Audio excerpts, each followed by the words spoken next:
I told my psychiatrist everything for the first time, and he was like,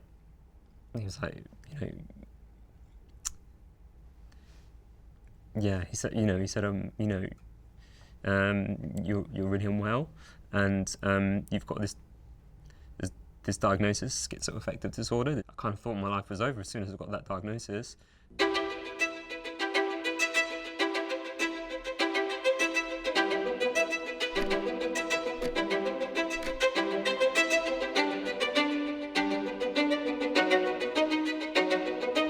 I wasn't like all the other kids, do you know what I mean? My parents, they took me to this child psychologist when I was 5. I was hearing things that weren't there, and my behaviour was becoming really. I was just becoming really withdrawn. I was quite violent as well, and I spent most of my sort of childhood, teenage years just thinking that I was weird, yeah. And basically, when I was 10, I saw the film, The Truman Show with Jim Carrey, and I got it into my head that I was in my own version of The Truman Show. I would be like thinking of, sometimes you might think of a person, and then that person would be there, like walking down the school corridor, and I'd be like, yeah, they're in my head. They're playing with me. I thought I knew where the cameras were. They would watch me. It's horrible. It's like I'm desperate to get out of it, because I just think that, there's cameras watching me and everyone's an actor and nothing's real, no one's real, and that's really horrible. So in my mid-teens, this voice that I was hearing changed, and it became what I thought was the devil. I guess, what really scares me is just how, where these things sort of come from and how quickly they can envelop me. When I was alone in my bedroom, and sometimes this voice would be relentless. It was because I was struggling with my sexuality, and coming from a religious Jewish family, going to a Jewish school, I was told being gay is a sin. So I didn't talk about it. I didn't tell anyone. I wanted everyone to think that I was doing all right on the outsides. But I kept on saying to myself, you know what, it's fine, it's going to pass, I'm going to go to university, and that's going to solve everything. I think it was the 4th day of Freshers Week. I just completely came crashing down. And I was like, oh my God, I haven't left any of this behind. The first time that I sort of tried to explore my sexuality, and I got with a guy. I then had a psychotic episode afterwards. Believed I was being possessed by the devil, and I couldn't control anything, what was going on, my body and what I was saying. I ended up on the streets, screaming and shouting and not being able to control anything, any part of me, which was horrible. I was desperate at this point to be admitted to hospital, and so at that point I finally broke down to my parents. And anyway, and as soon as I broke down to my parents, they took me to their doctor, and my doctor referred me straight to a psychiatric hospital.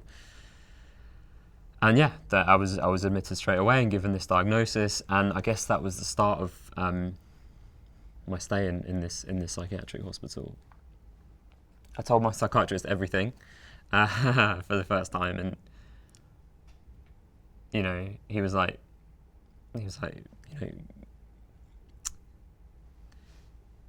you're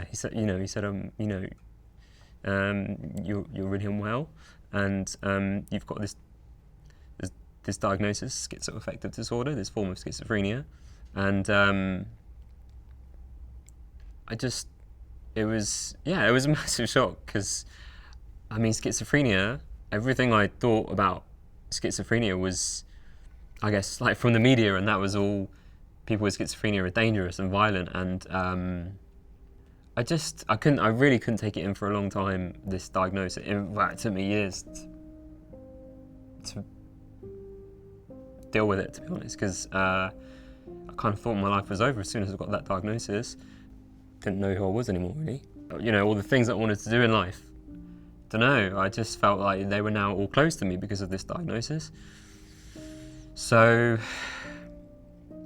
to be honest, there was only one option, and that was suicide for me, because I wasn't going to live with this diagnosis, and I couldn't live with the diagnosis, and I couldn't be myself being gay. I couldn't be myself in a religious like sort of community. So I made a plan in my head.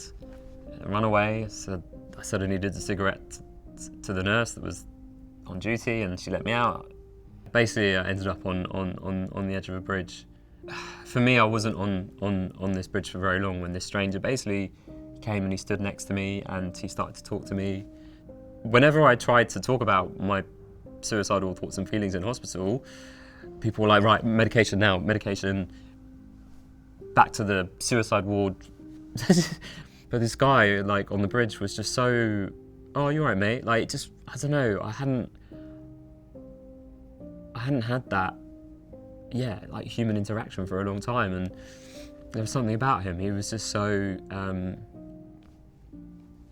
like, you know, grounded and composed and, like, open, and he didn't want to run away from it, didn't want to shy away from what was going on in my head. There was a couple of things that he said that, like, got through, and the first thing was he said don't be embarrassed, which I needed to hear that from someone, you know, don't be embarrassed, don't be ashamed.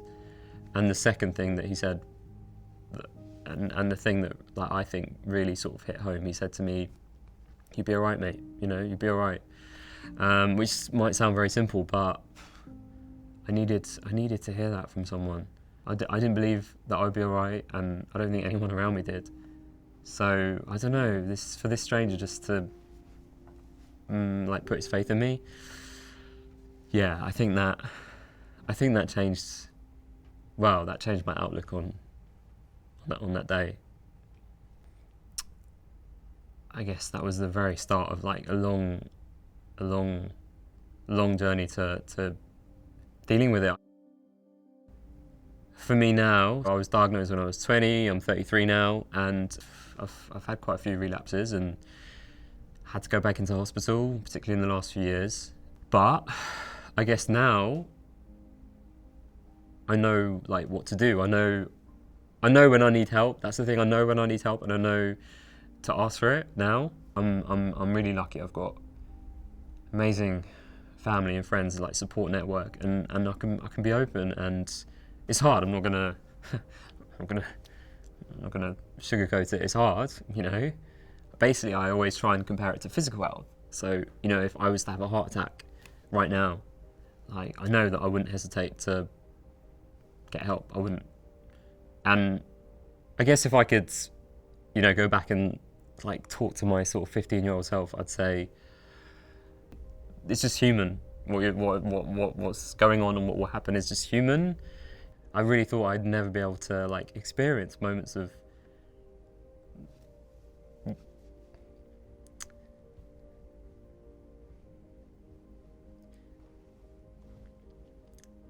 and, like, moments of, like, real happiness, like real happiness, like real joy, like real sort of love of life. I never thought I'd be able to,